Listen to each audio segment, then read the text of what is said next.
ठीक है जी। ये समांतर क्रम संयोजन को क्या करना है, समझाना है पार्श्व क्रम संयोजन को। ठीक है जी। चलो अपन कर लेते हैं थोड़ा सा इसको छोटा, और इसका परिपथ चित्र बनाते हैं। परिपथ चित्र बनाते हैं, परिपथ। ठीक है। पार्श्व क्रम, पार्श्व क्रम संयोजन, पार्श्व क्रम संयोजन, या फिर इसे समांतर क्रम संयोजन भी कहते हैं। मैं इसका चित्र इधर बनाता हूँ, हीरा बेटे देखो। ठीक है। ये इसका परिपथ आई है। ओए भैया, चल रे, साले सुगले अंकल, चल।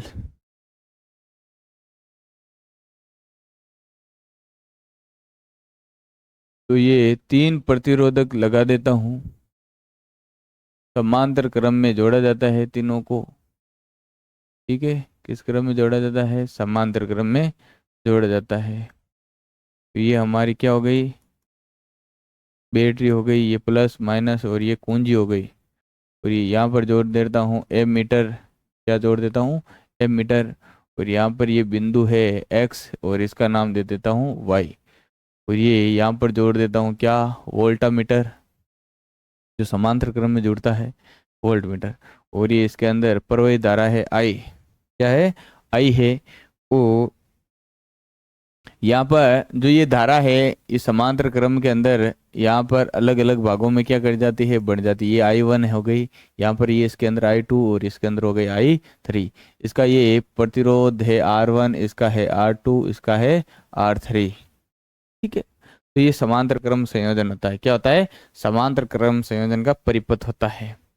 समांतर क्रम संयोजन का देखो परिभाषा क्या होती है, ये परिभाषा क्या होती है, जो इस प्रकार का जो संयोजन होता है, इस प्रकार का जो संयोजन होता है, इस प्रकार के संयोजन के अंदर जो तीन प्रतिरोधक तार है, तीनों के प्रथम सिरे को किसी एक बिंदु से तथा इनके दूसरे सिरे को किसी अन्य बिंदु से जोड़ दिया जाता है। इस प्रकार से प्राप्त संयोजन क्या कहलाता है, समांतर क्रम संयोजन। और जो समांतर क्रम संयोजन होता है उसके अंदर धारा का मान क्या होता है, अलग अलग होता है, लेकिन विभवांतर का मान क्या रहता है, समान रहता है, समान रहता है।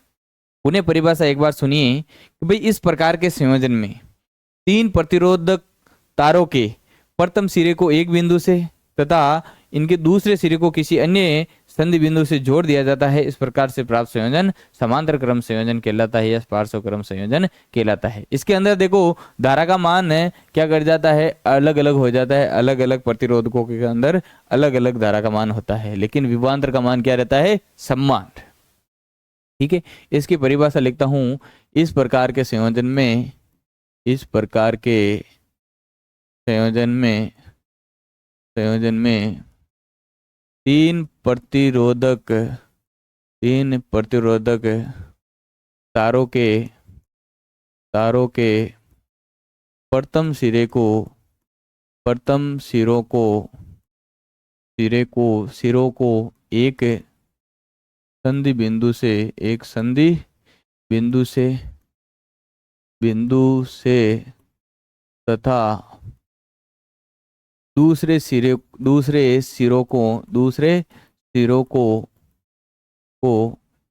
अन्य, अन्य संधि बिंदु से, संधि बिंदु से जोड़ दिया जाता है, जोड़ दिया जाता है, जाता है। इस प्रकार, इस प्रकार से प्राप्त संयोजन, संयोजन समांतर क्रम, समांतर क्रम संयोजन कहलाता है, संयोजन कहलाता है। ठीक है। ये इसकी परिभाषा हो गई। नेक्स्ट, इसमें धारा का मान, धारा का मान अलग अलग, अलग अलग होता है तथा विभवांतर समान होता है, समान, समान होता है। विभवांतर का मान क्या होता है भाई, समान रहता है, लेकिन धारा का मान क्या होता है, अलग अलग रहता है। ठीक है जी, ये बात आपको ध्यान रखना है, ध्यान रखना है। तो अपन इसका डेरिवेशन करते हैं।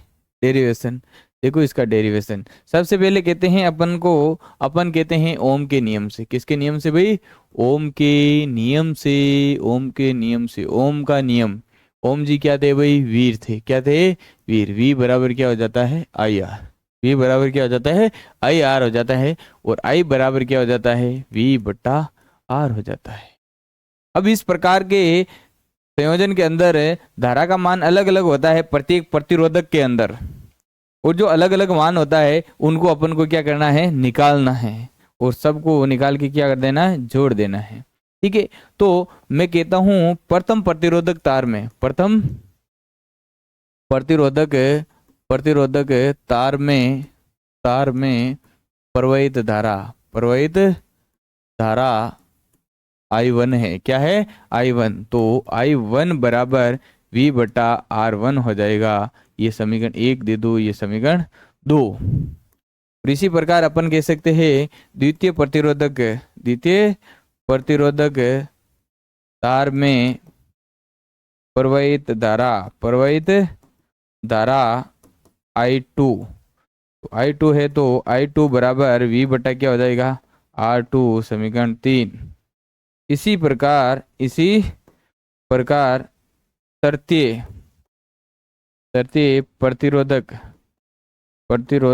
में प्रवाहित धारा I3 है। कितनी है, I3। तो I3 बराबर V बटा R3 हो जाएगा। समीकरण नंबर कितना, 4 हो जाएगा। समीकरण नंबर 4 हो जाएगा।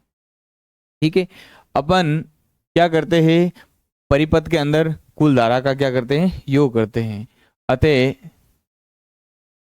परिपथ में कुल धारा, तो कुल धारा क्या हो जाएगी, I बराबर I1 plus I2 plus I3। तो अपन कह सकते हैं समीकरण 1, 2, 3 व 4 से समीकरण 1 क्या है, V बटा R। 2 क्या है, V बटा R1, V बटा R2, V बटा R3।